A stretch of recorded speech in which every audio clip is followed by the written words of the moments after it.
Hello friends, welcome back to the daily vocabulary LTX classes. అందరూ బాగున్నారా?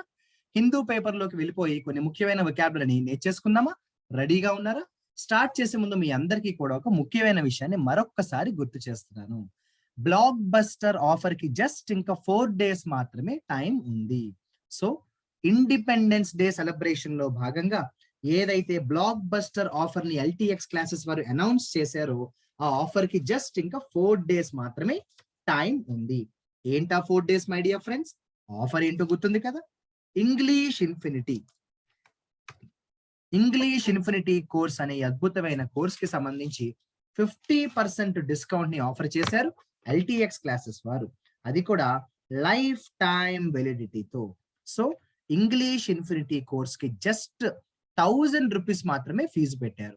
మామూలుగా మన ఫీజు మీకు తెలుసు 2000 రూపీస్. ఆగస్టు 15 దాకా ఫీజు అనేది జస్ట్ మనకి 1000 రూపీస్ మాత్రమే ఉంది.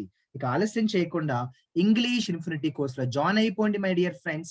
ఎలా జాయిన్ అవ్వాలి అంటే 7893899553 నెంబర్ కి కాల్ చేయండి. ప్రత్యూష మేడం తో మాట్లాడండి. ఏ వివరాలు కావాలన్నా కూడా అడిగి తెలుసుకోండి. ఓకేనా? అంతేకాకుండా ఇంగ్లీష్ ఇన్ఫినిటీ అనేది నిజం చెప్పాలంటే ముఖ్యమైన కోర్స్. ఇండియాలో ఏ కాంపిటేటివ్ ఎగ్జామ్ తీసుకున్నా కూడా ఇంగ్లీష్ అనేది ఖచ్చితంగా ఉంటుంది కాబట్టి అటువంటి ఇంగ్లీష్ కి మనం ముందు నుంచే బాగా ప్రాక్టీస్ అనేది చేసుకోవడం ఉత్తమం. ఇక లేట్ చేయడం ఎందుకు, ప్లే స్టోర్ లోకి వెళ్ళి ఎల్టీఎక్స్ క్లాసెస్ యాప్ ని ఇన్స్టాల్ చేసుకోండి. వెబ్సైట్ కి వెళ్ళండి. వెబ్సైట్ లోంచి కూడా డైరెక్ట్ గా జాయిన్ అయిపోవచ్చు.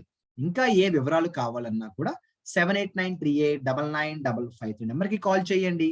ఏ వివరాలు కావాలన్నా అడిగి తెలుసుకోండి. మళ్ళీ చెప్తున్నాను, బ్లాక్ బస్టర్ ఆఫర్ కి జస్ట్ ఇంకొక 4 days మాత్రమే టైం ఉంది. ఇంగ్లీష్ ఇన్ఫినిటీ కోర్స్ లో ఇప్పుడే జాయిన్ అవ్వండి.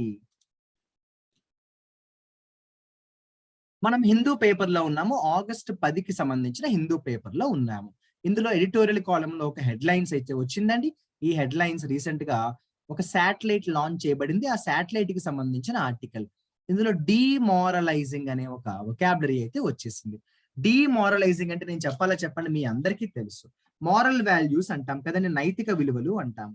సో మారల్ వాల్యూస్ కి ఆపోజిట్ గా ఏం చెప్పచ్చు? డీమోరలైజింగ్ అంటాం. అంతేనా? మారల్ వాల్యూస్ కి ఆపోజిట్ గా ఏం చెప్పచ్చు? డీమోరలైజింగ్ అంటాం. అంటే ఇక్కడ మారల్ వాల్యూస్ లేవు అని కాదు, బాధను కలిగిస్తోంది. డీమోరలైజింగ్ అంటే అప్సెట్ అంటాం కదండి, అలా అన్నమాట. డీమోరలైజింగ్ అంటే అప్సెట్ అంటాం కదా, అలా అన్నమాట. అదే విధంగా బూమింగ్ అన్నారు. బూమింగ్ అంటే ఏంటంటే ఇంక్రీజింగ్. బూమింగ్ అంటే ఏంటి? ఇంక్రీజింగ్. మేడిన్ అన్నారు. ఏమన్నారు? మేడిన్. మేడిన్ అంటే ఫస్ట్. మేడిన్ అంటే ఏంటండి? మొట్టమొదటి. మేడిన్ అంటే ఏంటండి? ఫస్ట్ అంటాం. మేడిన్ అంటే ఫస్ట్.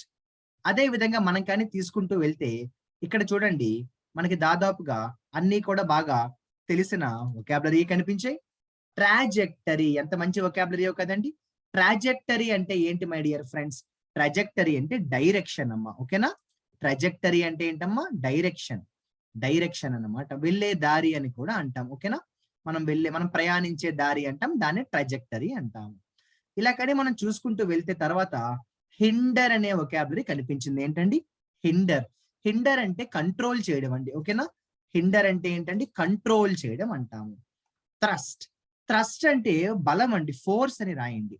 థ్రస్ట్ అంటే బలం అండి, ఫోర్స్. థ్రస్ట్ అంటే ఏంటండి? బలం అంటాం కదా, అలా అన్నమాట. అదే విధంగా మనం కానీ తీసుకుంటే ఇక్కడ చూడండి, ఇన్వారియబ్లీ అనే ఒక వొకాబులరీ అయితే కనిపించింది. గమనించారా? ఇదిగోండి, ఇన్వారియబ్లీ. ఇన్వారియబ్లీ అంటే అస్తమాను, ఆల్వేస్. ఏంటమ్మా? ఇన్వారియబ్లీ అంటే అస్తమాను, ఆల్వేస్ అంటాము. అస్తమాను, ఆల్వేస్ అంటాము. ఇలా కానీ మనం చూసుకుంటూ వెళ్తే నెక్స్ట్ పారాగ్రాఫ్ లో కూడా వచ్చేసేమో. ఇందులో ఏమైనా ఇంపార్టెంట్ వొకాబులరీ ఉన్నాయేమో అని గమనిద్దాము. ఏమీ లేకపోతే తర్వాత ఆర్టికల్ కి కూడా చక్కగా మనం వెళ్ళిపోదాము. కాకపోతే ఏమవుతుందంటే ఒక పారాగ్రాఫ్ లో ఒక్క మంచి వొకాబులరీ ఉన్నా కూడా మనం దాన్ని మిస్ చేసుకోవడం ఎందుకండి, అవునా కదా? ఇదిగోండి, సీమింగ్లీ. సీమింగ్లీ అంటే ఏంటండి? స్పష్టంగా, క్లియర్లీ అంటాం. ఏంటండి? సీమింగ్లీ అంటే క్లియర్లీ. సీమింగ్లీ అంటే క్లియర్లీ, స్పష్టంగా అంటాం. సీమింగ్లీ అంటే క్లియర్లీ, స్పష్టంగా. ఇక నెక్స్ట్ పారాగ్రాఫ్ దాని కిందే ఉందన్నమాట. షేర్డ్ హిస్టరీ అని కామన్వెల్త్ గేమ్స్ కి సంబంధించిన ఒక పారాగ్రాఫ్ అన్నమాట. దాంట్లో చూద్దామా? ఎల్యూర్, ఎల్యూర్, ఎల్యూర్ అంటే అట్రాక్ట్ చేసుకోవడం అండి. అట్రాక్ట్ అని రాయండి, ఆకర్షించడం. ఎల్యూర్ అంటే అట్రాక్ట్. అదేంటిది దానిలాగే ఉంది అని అనుకుంటున్నారా? దానిలా ఉంది కానీ మీనింగ్ సంబంధం లేదు. ఎల్యూర్ అంటే అట్రాక్ట్ చేసుకోవడం అండి. ఎల్యూడ్, ఎల్యూడ్ అంటే ఏంటంటే సంకేతాన్ని ఇవ్వడం. ఇండికేషన్ అంటాను చూసారా, అలా అనమాట. ఇండికేషన్ అంటాను చూసారా, అలా అనమాట. యాడ్స్టిక్, యాడ్స్టిక్ అంటే కొలమానం అంటాను తెలుగులో. ఓకేనా? యాడ్స్టిక్ అంటే కొలమానం, అంటే బేస్మెంట్ ఆఫ్ ఏ మెజర్మెంట్ అనమాట. మెజర్మెంట్ తీసుకోవడానికి ఒక కొలమానం అంటూ ఉంటుంది కదా, దాన్నే యాడ్స్టిక్ అంటాం. ఓకేనా? యాడ్స్టిక్ అంటాము. ఇలాగని మనం చూసుకుంటూ వెళ్తే నెక్స్ట్ ఏమైనా ఒక ఇంపార్టెంట్ వొకాబులరీ ఉందేమో జాగ్రత్తగా గమనిస్తే చాలా అంటే చాలా మంచి వొకాబులరీ. మనం గతంలో అనేక సార్లు దీని గురించి చెప్పుకున్న వొకాబులరీ ఉంది. విగర్, విగర్ అంటే ఏంటంటే బలం అండి, స్ట్రెంగ్త్ అంటాం. ఏంటండి విగర్, విగర్ అంటే ఏంటండి స్ట్రెంగ్త్. పెర్సు, పెర్సు అంటే స్టడీ చేయడం లేకపోతే ఫాలో అవ్వడం. పెర్సు అంటే ఏంటంటే స్టడీ చేయడం లేకపోతే ఫాలో అవ్వడం అంటాం. నేను బీటెక్ పెర్సు చేస్తున్నాను అంటాం కదా, అలా అనుకోండి. ఇక హాల్, హాల్ అంటే కూడా ఏంటంటే మై డియర్ ఫ్రెండ్స్, హాల్ అంటే కూడా బలం అంటాం, ఫోర్స్ అంటాం అనమాట. హాల్ అంటే కూడా తీసుకోవడం, పుల్లింగ్ అంటాం చూసారా, అలా అనమాట. పుల్లింగ్ అంటాం కదా, అలా అనమాట, తీసుకోవడం అనమాట. టేక్ అని రాయొచ్చు, పుల్ అని కూడా రాయొచ్చు, పుల్ అని కూడా రాయొచ్చు. లేదు అంటే క్వాంటిటీ అంటాం మనం. ఫలానా దాని యొక్క క్వాంటిటీ ఎంత అని చెప్పడానికి కూడా హాల్ అనే పదం వాడతాం. ఫలానా దాని యొక్క క్వాంటిటీ ఎంత చెప్పడానికి కూడా హాల్ అనే పదం వాడతాం. నేను ఈ రోజు చివరిలో డైలీ మీకు వొకాబులరీ రివైజ్ చేస్తున్నాను కదా, ఈ రోజు రివైజ్ చెయ్యబోవట్లేదు. కాబట్టి నేను ఇప్పుడు చెప్తున్నప్పుడే రన్నింగ్ నోట్స్ రాసేసుకోవాలి, సరేనా? ముందే చెప్తున్నాను. హెచ్డ్ అనే మంచి వొకాబులరీ వచ్చింది, గమనించండి. హెచ్డ్ అంటే ఏంటంటే మై డియర్ ఫ్రెండ్స్, సింపుల్ గా చెప్పాలంటే ప్రొడ్యూస్ చేయడం అండి. ఓకేనా? ప్రొడ్యూస్ అని రాయండి. హెచ్డ్ అంటే ప్రొడ్యూస్. డిలిజెన్స్ అంటే కష్టపడడం, జాగ్రత్తగా కష్టపడడం. డిలిజెన్స్ అంటే వర్కింగ్ హార్డ్, లేకపోతే వర్కింగ్ కేర్ఫుల్లీ అని కూడా రాయండి. డిలిజెన్స్ అంటే ఏంటమ్మా? వర్కింగ్ హార్డ్ లేకపోతే వర్కింగ్ కేర్ఫుల్లీ అని కూడా రాయండి. Dimming, డిఐఎంఎంఐఎన్జి, dimming. డిమ్మింగ్ అంటే ఏంటండి? డిమ్మింగ్ అంటే డల్ అయిపోవడం అండి. ఓకేనా? డిమ్మింగ్ అంటే ఏంటండి? డల్ అయిపోవడం. డిమ్మింగ్ అంటే డల్. డిమ్మింగ్ అంటే ఏంటంటే డల్. చెరిష్ అయిపోవడం, చెరిష్ అవ్వడం అంటే ఆనందపడ్డం అండి, ఫీల్ హ్యాపీ అనమాట. చెరిష్ అంటే ఏంటండి? ఆనందపడ్డం అండి, ఫీల్ హ్యాపీ అనమాట. ఓకేనా? ఆనందపడ్డం అనమాట అండి, ఫీల్ హ్యాపీ అండి. సిబ్లింగ్ అంటే నేను చెప్పకపోయినా మీ అందరికీ తెలుసు, అయినా కూడా ఎవరైనా తెలియని వాళ్ళు ఉంటారు కదా, వాళ్ళ కోసం చెప్తున్నాను. సిబ్లింగ్ అంటే బ్రదర్ ని సిస్టర్ ని కూడా, బ్రదర్ అండ్ సిస్టర్స్ ని మనం ఏమంటాము? సిబ్లింగ్ అంటాం. సరేనా అండి? సిబ్లింగ్ అంటాము. డిమైస్ అంటే సడన్ గా ఎవరైనా చనిపోతే డిమైజ్ అంటాం, హఠాన్ మరణం అంటాం చూసారా, అలా అనమాట. డిమైజ్ అంటే సడన్ డెత్ అండి. డిమైజ్ అంటే ఏంటండి? సడన్ డెత్ అండి. ఓకేనా? Sudden death. రిడమ్షన్ అంటే ఏంటంటే ఏదైనా మైనస్ లో ఉన్నది మళ్ళీ ప్లస్ కి వచ్చింది అనుకోండి, ఏదైనా మైనస్ లో ఉన్నది మళ్ళీ ప్లస్ కి వచ్చింది అనుకోండి, దాన్నే మనం రిడమ్షన్ అంటాం. సింపుల్ గా చెప్పాలంటే రిటర్న్ అని రాసుకోవచ్చు, అంటే చెడు నుంచి మంచికి, ఫెయిల్యూర్ నుంచి సక్సెస్ కి. రెన్యూ అని కూడా రాసుకోవచ్చు. రిడమ్షన్ అంటే ఏంటండి? రిటర్న్ అని రాసుకుంటాం, లేకపోతే రెన్యూ అని కూడా రాసుకుంటాం. రిడమ్షన్ రాసుకుంటాం, లేకపోతే రెన్యూ అని కూడా రాసుకుంటాం. ట్రయంఫ్ అంటే గెలవడం అండి, విక్టరీ. ట్రయంఫ్ అంటే ఏంటండి? గెలవడం అనమాట, విక్టరీ. రీటరేట్ అంటే చెప్పిన విషయాన్ని బల్లగుద్ది మళ్ళీ మళ్ళీ చెప్పుట. రీటరేట్ అంటే రిపీటెడ్లీ సే సంథింగ్. చెప్పిన విషయాన్ని బల్లగుద్ది మళ్ళీ మళ్ళీ చెప్పడాన్ని ఏమంటాము? రీటరేట్ అంటాం. సరేనా? ఇక జాగ్రత్తగా గమనిస్తే ఎన్కోర్. ఎన్కోర్ అంటే ప్రదర్శన ఇవ్వడం అండి, డూ ఏ పెర్ఫార్మెన్స్. ఎన్కోర్ అంటే ఏంటండి? Do a performance. పెర్ఫార్మెన్స్ ఇవ్వడాన్ని ఏమంటామంటే ఎన్కోర్ అంటాం. అనెక్స్డ్ అంటే కలపడం అండి, యాడెడ్. అనెక్స్డ్ అంటే కలపడం. అనెక్సర్ అంటాను చూసారా, అలా అన్నమాట. అనెక్స్డ్ అంటే కలపడం, యాడ్. ఓకేనా? అనెక్సర్ అంటే ఏంటంటే కలుపుట, యాడ్ అంటాము. ఇలా మనం కానీ చూసుకుంటూ వెళ్తే తర్వాత ఒక మంచి వొకాబులరీ వచ్చింది, గమనించండి. ఫ్రెజిలిటీ. ఫ్రెజైల్ అంటే బలహీనమైన. ఫ్రెజిలిటీ అంటే కూడా వీక్నెస్ అన్నమాట. ఫ్రెజిలిటీ అంటే కూడా బలహీనమైన, వీక్నెస్ అంటాం. ఏంటంటే ఫ్రెజిలిటీ అంటే కూడా వీక్నెస్, బలహీనమైన అంటాం. ఏమంటాము? బలహీనమైన అంటాం. ఓకేనా? అదే విధంగా మనం క్రంచ్ అని తీసుకుంటే యాక్చువల్‌గా క్రంచ్ సిట్యుయేషన్ అంటే క్రిటికల్ సిట్యుయేషన్ అండి. ఇబ్బందికరమైన పరిస్థితి. లేకపోతే అతి ముఖ్యమైన పరిస్థితి అంటాం. క్రంచ్ సిట్యుయేషన్ అంటే ఏంటండి? Very, very, very important situation. లేకపోతే వెరీ, వెరీ క్రిటికల్ సిట్యుయేషన్ అంటాం. క్రంచ్ సిట్యుయేషన్ అంటే ఏంటమ్మా? Very, very important situation. లేకపోతే వెరీ, వెరీ క్రిటికల్ సిట్యుయేషన్ అని కూడా అంటాం. వెరీ, వెరీ క్రిటికల్ సిట్యుయేషన్ అంటాం. ఎవిడెంట్ అంటే స్పష్టంగా, వెరీ క్లియర్లీ అంటాం. ఏంటండి? ఎవిడెంట్లీ అంటే స్పష్టంగా, వెరీ క్లియర్లీ అంటాం. Very, very clearly. ఎవిడెంట్లీ అంటే స్పష్టంగా, వెరీ క్లియర్లీ. ఎఫ్యూజ్, ఎఫ్యూజ్ అంటే ఏంటంటే హద్దులు లేకుండా అంటాం. ఓకేనా? వితౌట్ ఎనీ లిమిట్స్ మాట. అంటే ఎక్సైట్మెంట్ తో కూడిన అంటాం. ప్రైజ్డ్ పాకిస్తాన్స్ అంటే పొగడ్డం. ప్రైజ్ అంటే పొగడ్డం. ఎలా పొగడ్డం అండి? ఎఫ్యూజివ్ గా పొగడ్డం. అంటే ఆనందంలో పొగడ్డం. ఎక్సైట్మెంట్ అని కూడా రాయొచ్చు. ఎఫ్యూజ్ అంటే ఏం రాస్తారు? ఎక్సైట్మెంట్ తో అని కూడా అంటాం. ఎక్సైట్మెంట్ తో అని కూడా అంటాం. ఇలా కానీ మనం చూసుకుంటూ వెళ్ళినట్టయితే తర్వాత చూడండి, ఒక ఇంపార్టెంట్ వొకాబులరీ అయితే కనిపించింది మనందరికీ కూడా. స్టడ్. స్టడ్ అంటే ఏంటంటే ఒక పొజిషన్ అని రాయండి. స్టడ్ అంటే ఏంటంటే పొజిషన్. స్టడ్ అంటే ఏంటమ్మా? పొజిషన్. స్టడ్ అంటే పొజిషన్. ఒక ప్లేస్ అని కూడా అంటాం. స్టడ్ అంటే ఏంటండి? పొజిషన్. ఒక ప్లేస్ అని కూడా అంటారు. ఏమంటారు? ప్లేస్ అని కూడా అంటారు. మరి చాలా ముఖ్యమైన పదాలు చక్కగా మనం డిస్కస్ చేసుకోవడం అయితే జరిగింది. సార్ మరి మా కోసం రివైజ్ చేయొచ్చు కదా సార్? ఇవాళ ఎందుకు రివైజ్ చేశారంటారా? రివైజ్ చేయమంటారా? సరే, మీకోసం మరి రివైజ్ చేసేస్తాను. రివిజన్ చేయడం వల్ల ఉపయోగం ఉంటుంది కదా మరి. ఉంటుందా? ఉండదా? ఖచ్చితంగా ఉంటుంది. సరే మరి రివైజ్ చేస్తున్నాను. మరి నేను రివైజ్ చేస్తున్న ప్రతి పదాన్ని కూడా జాగ్రత్తగా మీరు 1కి 10 సార్లు డిస్కస్ చేసుకుంటూ రివిజన్ చేసుకోండి. ఎల్యూర్ అంటే ఏమన్నానో గుర్తుందా అండి? అట్రాక్ట్, ఆకర్షించడం. దానికి దగ్గరగా ఇంకోటి ఏముంటుంది?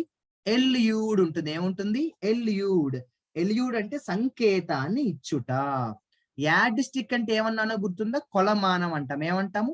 యాడ్ స్టిక్ అంటే ఏమంటామండి? కొలమానం అంటాం. గుర్తుందా అండి? కొలమానం అంటాం.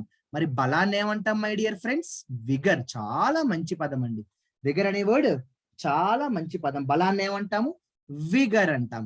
గుడ్ స్టడ్ అన్నారు. గుర్తుందా? స్టడ్ అంటే ఒక పొజిషన్ అండి. స్టడ్ అంటే ఏంటి? ఒక పొజిషన్. క్రంచ్ సిచ్యువేషన్ అంటే క్రిటికల్ సిచ్యువేషన్ అంటాం. ఒక చోట గుర్తుందా? పొగడ్డం గురించి మాట్లాడుతూ ఏమన్నారో తెలుసా? ఎఫ్యూజివ్లీ ప్రైజ్డ్ అన్నారు. అంటే ఎక్సైట్మెంట్ తో కూడిన అంటాను చూసారా? అలా అన్నమాట. ఎక్సైట్మెంట్ తో కూడిన అంటాం కదా, అలా అన్నమాట. ఎవిడెంట్ అంటే చాలా స్పష్టంగా, వెరీ క్లియర్లీ అంటాం. ఫ్రెజిలిటీ అంటే బలహీనత, వీక్నెస్ అంటాం కదండి, అలా అన్నమాట. ఫ్రెజిలిటీ అంటే ఏంటండి? వీక్నెస్ అంటాం కదా. చాలా ముఖ్యమైన వర్డ్ కదండి ఫ్రెజిలిటీ అనే వర్డ్. ఒక చోట మీకు గుర్తుందని అనుకుంటున్నాను, అనెక్స్డ్ అనే వర్డ్ వచ్చింది. అనెక్స్డ్ అంటే కలపడం, యాడ్. ఎన్కోర్ గుర్తుందా అండి? ఎన్కోర్ అంటే పెర్ఫార్మ్ చేయడం, ప్రదర్శన చేయడం అంటాను చూసారా? అలా అన్నమాట. అదే విధంగా మీకు కానీ గుర్తుంటే రీటరేట్ అనే పదం గుర్తుందా? రీటరేట్ అంటే రిపీట్ అండి. ఏదైనా రిపీట్ చేయడం ఏమంటాం మనం? రీటరేట్ అంటాం. రీటరేట్. ఇక ట్రయంఫ్ అండి. ట్రయంఫ్ అంటే గెలుపు పొందుట. ట్రయంఫ్ అంటే ఏంటండి? గెలుపు పొందుట అంటాం. అదే విధంగా రిడెంప్షన్ అనే అద్భుతమైన వొకాబులరీ మనకు వచ్చింది. గుర్తుందా? రిడెంప్షన్ అంటే ఏంటంటే మై డియర్ ఫ్రెండ్స్, రిడెంప్షన్ అంటే రెన్యూ అంటాం కదా, అలా అన్నమాట. రిడెంప్షన్ అంటే రెన్యూ అంటాం కదా, అలా అన్నమాట. అంటే మళ్ళీ పుట్టడం అంటాం. అంటే మళ్ళీ పుంజుకోవడం అంటాం తెలుగులో. గుర్తుందా? అలా అంటాం. ఇక డిమైస్ అంటే చెప్పాను గుర్తుందా? సడన్ గా ఎవరైనా చనిపోతే డిమైస్ అంటాము. ఇది బాగా తెలిసిన పదం అయినప్పటికీ కూడా తెలియని వాళ్ళు ఉంటారని చెప్తున్నానండి, తిట్టుకోకండి. సిబ్లింగ్ అంటే ఏంటండి? సిబ్లింగ్ అంటే బ్రదర్ అండ్ సిస్టర్స్. మనం సింపుల్ గా ఏమంటాం చెప్పండి? సిబ్లింగ్ అంటాం. అవునా కదా? I have 1 sibling, I have 2 siblings, I have 3 siblings అంటాం కదా, అలా అన్నమాట. సిబ్లింగ్ అనేది చాలా మంచి వొకాబులరీగా చెప్తాం. అదే విధంగా మీకు గుర్తుందా? చెరిష్ అనే వర్డ్ గురించి కూడా మనం మాట్లాడుకోవడం జరిగింది. చెరిష్ అంటే హ్యాపీ ఫీల్ అవ్వడండి. ఫీల్ వెరీ హ్యాపీ అంటాం కదండి. ఫీల్ వెరీ హ్యాపీ అంటాం. ఇలా చాలా మంచి మంచి వొకాబులరీ రోజు నేను మీతో డిస్కస్ చేయడం జరిగింది. అంతేకాకుండా మీకు కానీ గుర్తుంటే మనకి ఆ ముందు చెప్పిన ఆర్టికల్లో మనకి ఒక చోట బూమింగ్ అనే పదం అయితే వచ్చింది. గుర్తుందా? బూమింగ్ అంటే ఏంటండి? ఇంక్రీజింగ్ అంటాము. బూమింగ్ అంటే ఏంటండి? ఇంక్రీజింగ్. ఒక చోట హెడ్లైన్స్ లో డిమోరలైజ్ అనే పదం అయితే వచ్చింది. అంటే మన ధైర్యాన్ని తగ్గిపోవడం అన్నమాట. నేను డిమోరలైజ్ అయిపోతున్నాను ప్రతిరోజు. ఇప్పుడు మనకి వరుసగా రోజు కూడా కష్టాలు వస్తున్నాయి అనుకోండి. ఏదో ఒక టైంలో మనం అందరం ఏమనుకుంటాము? ఇంకా నా వల్ల కావట్లేదు. నేను రోజు రోజుకి డిమోరలైజ్ అయిపోతున్నాను అనుకుంటాం కదా! అలా అన్నమాట. ట్రాజెక్టరీ అనే మంచి వొకాబులరీ చెప్పాను గుర్తుందా? ట్రాజెక్టరీ అంటే ఏంటండి? డైరెక్షన్ అంటాము. ట్రాజెక్టరీ అంటే ఏంటమ్మా? డైరెక్షన్ అంటాం. హిండర్, హిండర్ అంటే ఏంటంటే కంట్రోల్ లేదా స్టాప్ అంటాం. హిండర్ అంటే ఏంటమ్మా? కంట్రోల్ లేదా స్టాప్. థ్రస్ట్ అంటే ఏంటంటే బలాన్ని ప్రదర్శించడం అండి. అంటే ఫోర్స్ చేయడం అంటాం కదా! అలా అన్నమాట. థ్రస్ట్ అంటే ఏంటండి? ఫోర్స్ చేయడం అంటాం కదా! అలా అన్నమాట. ఇలా చాలా ఇంపార్టెంట్ వొకాబులరీ మనం డిస్కస్ చేసుకోవడం జరిగింది. ఇన్వారియబ్లీ గుర్తుందా అండి? ఇన్వారియబ్లీ అంటే ప్రతిసారి, అస్తమానం, ఎవ్రీ టైమ్, ఎవ్రీ డే ఇలా మనం చక్కగా వాటిని యూజ్ చేస్తూ ఉంటాము. అవునా కాదా అండి? సరే మరి. ఇక లేట్ చేయడం ఎందుకు? ఒక్కసారి మరి ఎప్పటిలాగే 3 పదాలను ముఖ్యమైన వొకాబులరీగా వర్డ్స్ ఆఫ్ ద డేగా ప్రకటిస్తాను. మరి రెడీగా ఉన్నారా? వాటితో మంచి మంచి ఎగ్జాంపుల్స్ తయారు చేయాలి మరి. మీరే తయారు చేయాలి. సరేనా? రీటరేట్ అంటే ఏంటండి? రిపీట్. రీటరేట్ అంటే ఏంటమ్మా? రిపీట్ చేయుట అంటామన్నమాట. చెప్పిన విషయాన్ని బల్లగుద్ది మళ్ళీ చెప్పడం అంటాం. ట్రైంఫ్ అంటే ఏంటమ్మా? గెలుపుట, గెలుపుని పొందుట అంటాం. ఇన్వారియబ్లీ అస్తమాను, ప్రతిసారి, ఎవ్రీ టైమ్ లేదా ఎవ్రీ డే అంటాం. సరేనా? మరి 3 మంచి మంచి వొకాబులరీని మీకోసం నేను చెప్పడం అయితే జరిగింది. ఇక ఆలస్యం చేయడం ఎందుకు? ఈ 3 మంచి మంచి వొకాబులరీతో మీరేం చేస్తారు? మంచి మంచి ఎగ్జాంపుల్స్ ని తయారు చేసి పంపండి. మంచి ఎగ్జాంపుల్స్ ని తయారు చేయండి. కానీ ఒక్క రిక్వెస్ట్, మీరు ఏ ఎగ్జాంపుల్ రాసినా ఆ ఎగ్జాంపుల్ ముందు ఒక్కసారి అసలు ఈ పదాలు ఏంటి? అవి ఎలా వాడాలి? అది ఒక సెంటెన్స్ లో ఎలా వాడాలి? అది నౌనా, వెర్బా, యాడ్జెక్టివా? అటువంటి విషయాలపై కూడా మీరు ఒక్కసారి దృష్టి పెట్టండి. ఎందుకంటే ఆ వర్డ్ ఎలా వాడాలో తెలియకపోతే ఏమవుతుంది? ఆ వర్డ్ వాడేటప్పుడు గ్రామటికల్ మిస్టేక్స్ వస్తాయి. అక్కడితో నేను ఆగస్టు 10కి సంబంధించిన ముఖ్యమైన వొకాబులరీ మీతో పంచుకోవడం జరిగింది. నేను మిమ్మల్ని మళ్ళీ నెక్స్ట్ వీడియోలో కలుస్తాను. నెక్స్ట్ వీడియోలో ఆగస్టు 11వ తారీఖుకి సంబంధించిన వొకాబులరీ చక్కగా మనం డిస్కస్ చేసుకుందాము. ఎప్పుడూ చెప్తూ ఉంటాను, ఎన్ని వర్డ్స్ నేర్చుకున్నామని కాదు, గుర్తు పెట్టుకునేలాగా నేర్చుకుంటున్నామా లేదా? నేను ఇంకోటి కూడా చెప్తూ ఉంటాను. ఎప్పుడైనా కూడా చాలా బిజీ అవ్వడం వల్ల, వేరే వేరే వర్క్స్ ఎక్కువ ఉండడం వల్ల ఒకరోజు వొకాబులరీ ఆలస్యంగా రావచ్చేమో కానీ పవన్ కళ్యాణ్ ఏమన్నారు? లేట్‌గా వచ్చినా లేటెస్ట్‌గా వస్తారు. ఖచ్చితంగా నేను ఎప్పుడు మీకు వీడియో మీతో షేర్ చేసినా, ఆ వీడియోలో చెప్తున్న వొకాబులరీతో మీరు బాగా టైమ్ స్పెండ్ చేయండి. ఒక బుక్‌లో చక్కగా వాటిని రాసుకోండి. నేను ఏ 3 పదాలైతే అండర్‌లైన్ చేశానో వాటితో మాత్రం మంచి మంచి ఎగ్జాంపుల్స్‌ని పంపండి. మర్చిపోకండి.